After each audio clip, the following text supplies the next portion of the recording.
Hello बच्चों, हमारी class में आपका हार्दिक स्वागत है।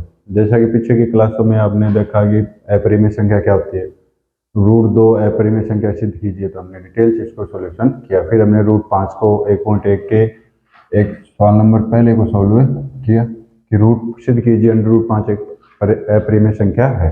तो हमें ये पता चल गया है कि इससे हमें ये पता चल गया कि अगर रूट में p कोई संख्या है वो अपरिमेय संख्या कहलाएगी। अगर रूट में कोई भी संख्या है कि वो अपरिमेय संख्या कह सकते हैं, अपरिमेय संख्या है। यदि p क्या होना चाहिए भाई, p वहां पे क्या होना चाहिए, अभाज्य संख्या। अगर p अभाज्य संख्या है तो वो सारी संख्या क्या कहलाएगी, अपरिमेय संख्या कहलाएगी। क्लियर? तो हमने मतलब आपने ये सिद्ध कर दिया कि √2 अपरिमेय संख्या है, √3, √5, √7, √11, √13 इस प्रकार सारी अभाज्य संख्या अगर रूट में है तो वो क्या कहलाती है, अपरिमेय संख्या। तो अगर आपसे ये सवाल पूछे कि सिद्ध कीजिए √2, √3, √5, √7 और डेट चले तो सारी क्या होगी, अपरिमेय संख्या। अगर सिर्फ अकेला ये आए तो इस पर जैसे मैंने 2 क्वेश्चन करवाए √2 और √5 का, तो वो क्वेश्चन पूरा सॉल्व करना है। लेकिन अगर आपके रूट में, तो यहाँ से गुणधर्म बनता है कि अगर कोई संख्या अपरिमेय संख्या है तो उसके गुणा को किसी भी संख्या से गुणा कर दो अगर उसको, तो वो भी क्या कहलाएगी, अपरिमेय। उसमें कोई भी संख्या जोड़ दो वो भी क्या कहलाएगी, अपरिमेय संख्या कहलाएगी। क्लियर है बात? तो यहाँ से हम सोल्व करेंगे भाई। तो देखो सबसे पहली संख्या को क्या मानना है हमें, सोल्यूशन माना 3 + 2 √5 परिमेय संख्या। 3 + 2 √5 को क्या मान लेंगे, परिमेय संख्या। 3 + 2 √5 परिमेय है तो हम इसको क्या लिख सकते हैं भाई, 3 + 2 √5 को हम लिख सकते हैं a/b। अब हमें वो चीज जो हमने √2 √3 वो करने की जरूरत नहीं है, क्योंकि हमें ये मिल गई पहले √5 और ये हम पहले सवाल में सिद्ध कर चुके हैं कि √5 क्या है, अपरिमेय संख्या। तो इसको अकेला करो, तो अकेला करेंगे तो 2 √5, 3 प्लस का उधर जाके माइनस का, जहाँ a व b वही सहभाज्य संख्या, a व b सहभाज्य होनी चाहिए भाई, a व b सहभाज्य संख्या, सहभाज्य संख्या। क्लियर? सहभाज्य मतलब a व b में एक के अतिरिक्त कोई उभयनिष्ठ गुणनखंड नहीं है। अब 2 √5 है, इसको सोल्व कर लो, थोड़ा लघुत्तम ले लो भाई, b लघुत्तम लेंगे तो a - b आ जाएगा। तो यहाँ से गुणा करो, √5 बराबर क्या आ गया, a - b/2। सॉरी यहाँ पे कितना भाई, 1 नहीं है 3 लेके आए ना, 3 हो जाएगा। यहाँ भी ये कितना हो जाएगा, 3। क्लियर है बात? तो इस तरीके से सोल्व करेंगे। तो अब देखो यहाँ से आपको एक चीज मिल गई कि √5 हमें पता है अपरिमेय संख्या, एक बार भूल जाओगे √5 अपरिमेय। लेकिन जो सवाल क्या है, हमने क्या मान लिया, परिमेय संख्या। परिमेय संख्या तो a b क्या है, सहभाज्य संख्या मतलब पूर्णांक है। a व b, क्योंकि a व b पूर्णांक है और पूर्णांक और सहभाज्य संख्या है, मतलब कुछ भी कॉमन नहीं है, तो ये परिमेय संख्या है। अगर मान ले इसे परिमेय मान ले तो ये भी क्या होगी, परिमेय। तो अतः a - 3b/2b परिमेय संख्या है, क्या हो जाएगी, परिमेय संख्या हो जाएगी। जब ये परिमेय संख्या है तो ये इसके बराबर है, अतः √5 परिमेय संख्या, क्योंकि ये इसके बराबर ही।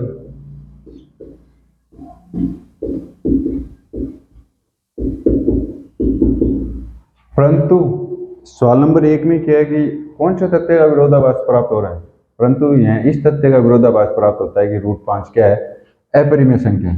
परंतु यहाँ इस तथ्य का विरोधाभास प्राप्त होता है कि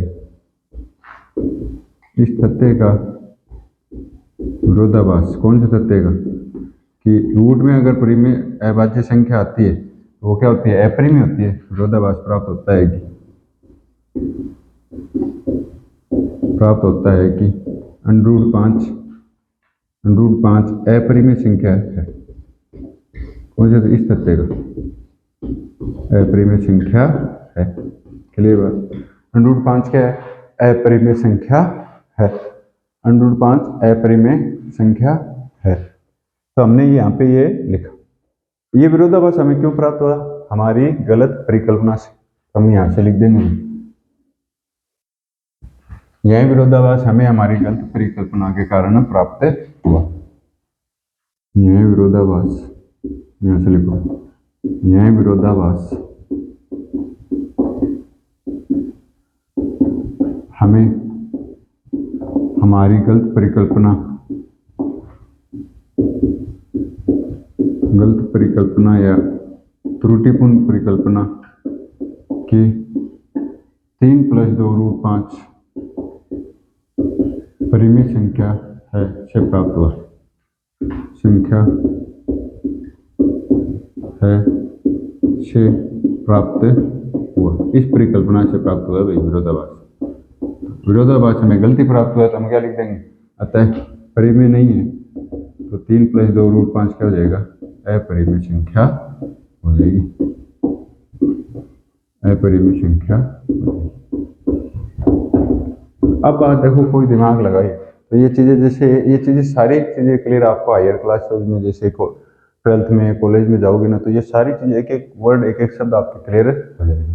लेकिन अभी के लिए ये सारी चीज आप समझने की कोशिश करोगे तो टाइम लगेगा, क्योंकि आगे जब कॉलेज में पढ़ोगे तो आप इस एक वर्ड पे पूरा, मतलब एक रियल नंबर है, रियल एनालिसिस है, मतलब एक संख्या पे पूरी बुक है, एक संख्या पे क्या है, पूरी बुक दी गई है। तो हायर क्लासेज में या हायर आप जाओगे जैसे, तो ये सारी चीजें धीरे धीरे क्लियर हो जाएगी।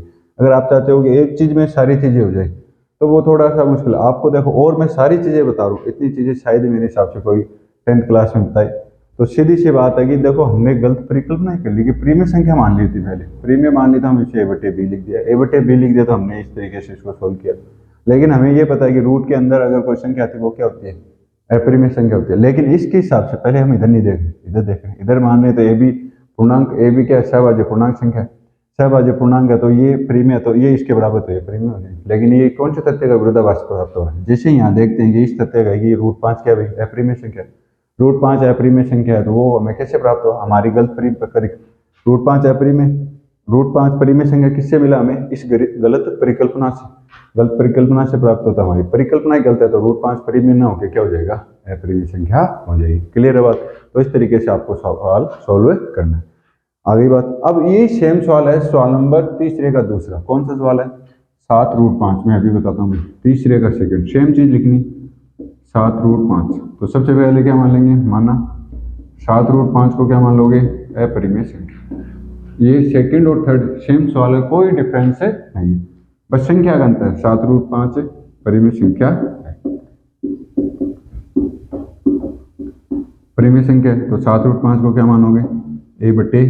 ए और बी क्या है वहां पे भाई, सहभाज्य संख्या, वजन गुणा कर दो, तो √5 7 गुणा में कहाँ चला जाएगा, बट्टे में 7 में। अब यहाँ देखो, ये a और b पूर्णांक है, तो a और b परिमेय, तो ये भी क्या हो जाएगी, परिमेय। सेम चीज लिखेंगे।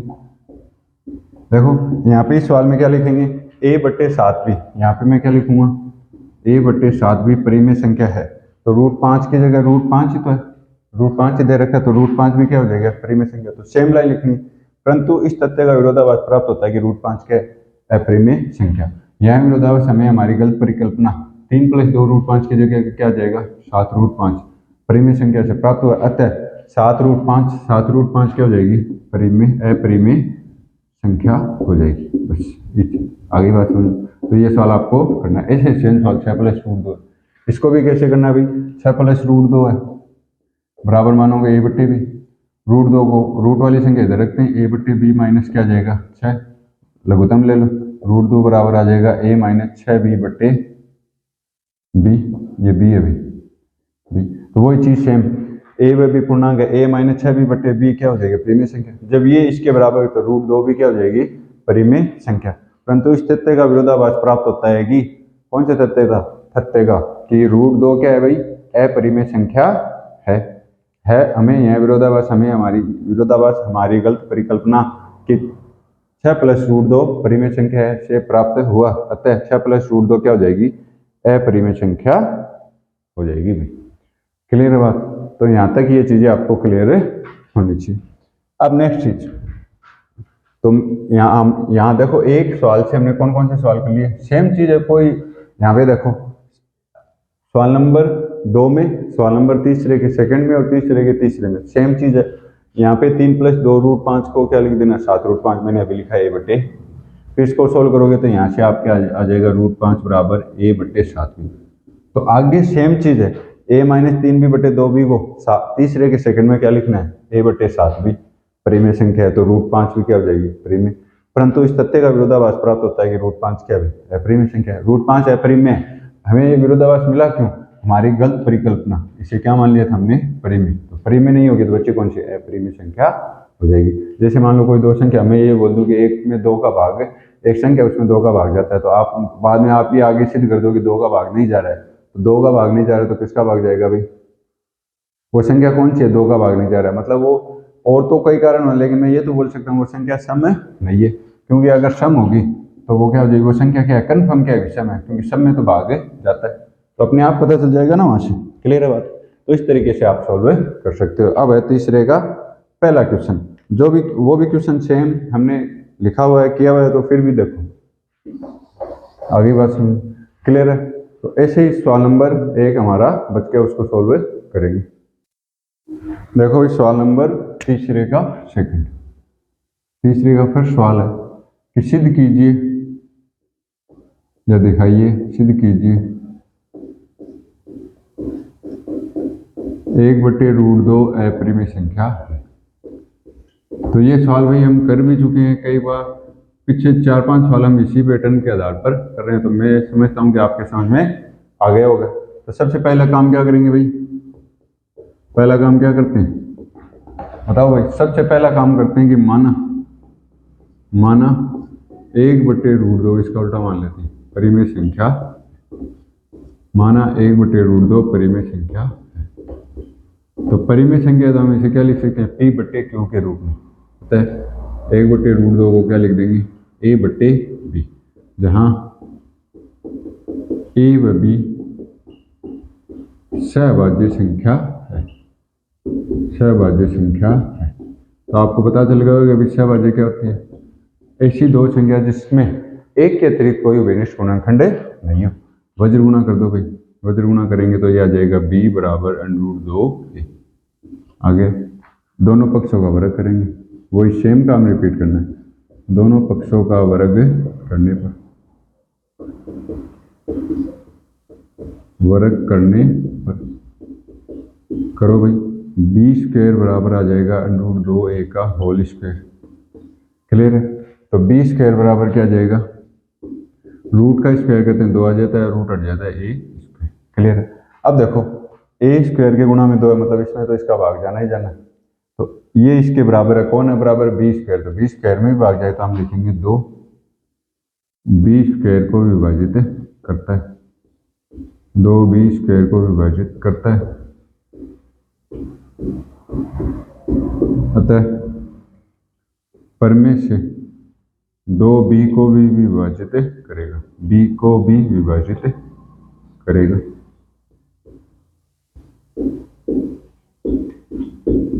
क्लियर हुआ।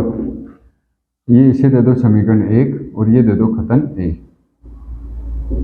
देखो किसी संख्या में जब उस संख्या किसी संख्या का भाग जाता है, जैसे b में 2 का भाग जा रहा है, मतलब b किसकी गुणज है 2 की गुणज है, मतलब 2 का पहाड़ा ही होगा b, 2 का पहाड़ा है, कोई एंड तो है नहीं, तो इसलिए हम क्या मान लेते हैं कि माना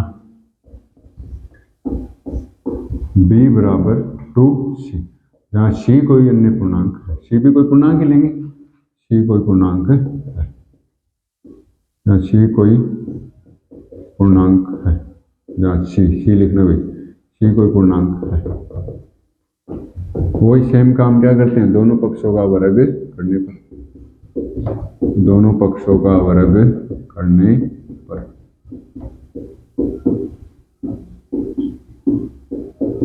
देखो यहाँ पे हम कोई एक इंडिविजुअल मतलब एक संख्या की बात नहीं कर रहे, इसलिए b a काम ले रहे हैं, क्योंकि b a कुछ भी हो सकता है। अगर मैं एक संख्या पे आया तो वो फिर वो एक ही संख्या के लिए सोल्व हो गया। प्रूफ परिमेय क्या होता है, जब हमें परिमेय 1.2 पढ़ी थी तो इसके लिए हमने √2 अपरिमेय संख्या सिद्ध किया था, तो इसके लिए हमने सारी संख्याओं के लिए सिद्ध किया है। √2 के लिए a और b, मतलब a और b कोई भी संख्या होगी ना वहाँ पे सबके लिए सिद्ध हो गई वो। क्लियर है बात। तो हम सभी संख्याओं की बात करें तो सी बी जो लिख रहा हूँ तो इससे कंफ्यूजन मत हो जाए, आप कुछ भी रख सकते हो यहाँ पे, कोई बात नहीं, कुछ भी रखो, ठीक है। दोनों पक्षों का वर्ग करने पर बी स्क्वायर बराबर 4c² वर्ग करेंगे। यहाँ से बी स्क्वायर का मान रख देंगे, कितना है 2a² बराबर 4c²। तो यहाँ से 2 भाग में चला जाएगा तो 2c²। क्लियर। तो वही बात लिखनी है, क्या लिखेंगे, जब 2 का इसमें भाग जाएगा तो इसमें भी जाएगा, तो हम लिखेंगे 2a² को विभाजित करती है। देखो उस टाइम यहाँ पे a आया था तो हमने a बराबर 2c लिखा था, अब b आ गया तो b बराबर 2c लिख दिया। a² को विभाजित करती है तो अतः पर में से 2b a को भी विभाजित करेगी, a को भी विभाजित करेगी। क्लियर है बात, आ गई बात समझ में। तो हम लिखेंगे, ये खतन हो गया b, तो खतन a व b में देखो b में 2 का भी भाग जा रहा है, a का भी भाग जा रहा है, जबकि हमने यहाँ पे क्या लिखा था, a और b में एक के अलावा किसी का भाग नहीं जाना चाहिए। यहाँ पे किसका जा रहा है, 2 का जा रहा है, 2 का जा रहा है, तो 2 का जा रहा है तो हम यहाँ से क्या लिखेंगे, अतः इसलिए a व b में एक के अतिरिक्त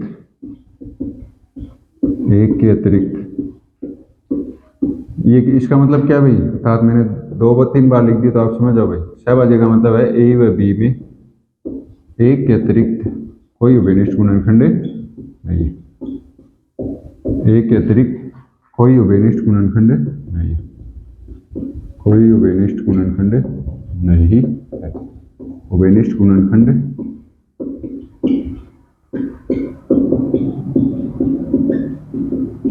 नहीं है। क्लियर है बात, इसका मतलब ये होता है ए व बी में एक के अतिरिक्त उभयनिष्ठ गुणनखंड है, यहाँ हमने सिद्ध कर दिया उभयनिष्ठ गुणनखंड है, गुणनखंड 2 है। ठीक है, ए व यह विरोधाभास हम लिखेंगे, यह अब लिखेंगे यह इस तथ्य का विरोधाभास, यह इस तथ्य का विरोधाभास है कि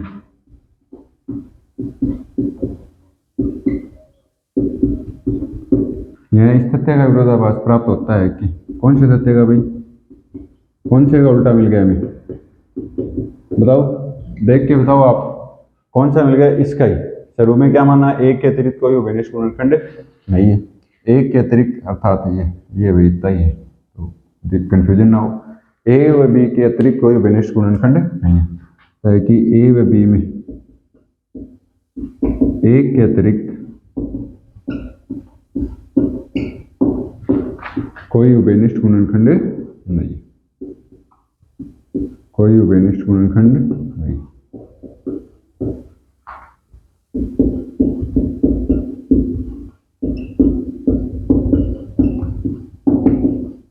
गुणनखंड नहीं है। अब बताओ भाई, एक के अतिरिक्त यह विरोधाभास, अब लिख देंगे वही लाइन, सेम चीजें देखो रिपीट कर रहे हैं, यह विरोधाभास हमें हमारी गलत परिकल्पना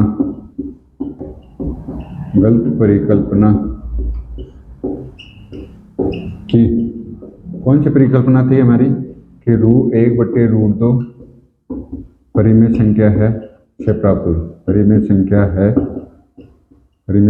है से प्राप्त हुई है। तो गलत परिकल्पना ही गलत है तो क्या मान लेंगे, जब परिकल्पना गलत माननी है तो क्या हो जाएगी, परिमेय ना होकर क्या हो जाएगी, अपरिमेय संख्या। तो लास्ट में लिख दोगे अतः, यहाँ लिख दो अतः 1/√2 अपरिमेय संख्या है, 1/√2 अपरिमेय संख्या है। यहाँ से लिख रहा हूँ ये लाइन, यहाँ भी लिख सकते हो अतः 1/√2 अपरिमेय संख्या है,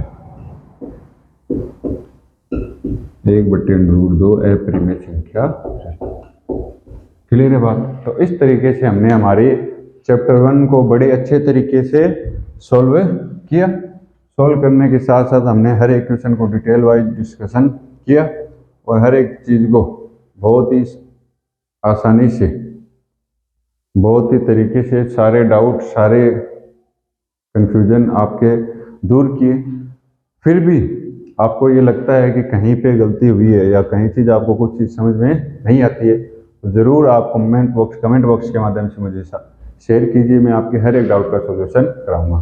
तो इस चैप्टर में हमने पढ़ा, सबसे पहला काम हमने क्या किया था, संख्याओं के बारे में जाना कि प्राकृत संख्या क्या होती है, अपरिमेय, परिमेय, पूर्ण, पूर्णांक संख्याओं के बारे में जाना था। फिर हमने क्या देखा भाई, तो इस चैप्टर में हमने देखो कुछ चीजें पढ़ ली। कौन कौन सी चीजें पढ़ी इस चैप्टर में हमने पढ़ी है, कौन कौन सी, पीछे की क्लासों में देखोगे तो सारी चीज मिल जाएगी। सबसे पहले संख्या पढ़ी, संख्याओं के बारे में, संख्याओं के बारे में पढ़ा।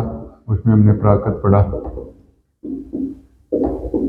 परिमेय पढ़ा, फिर अपरिमेय पढ़ा, पूर्ण संख्या, पूर्ण पढ़ा, पूर्ण संख्या वाले और पूर्णांक संख्याओं के बारे में जाना।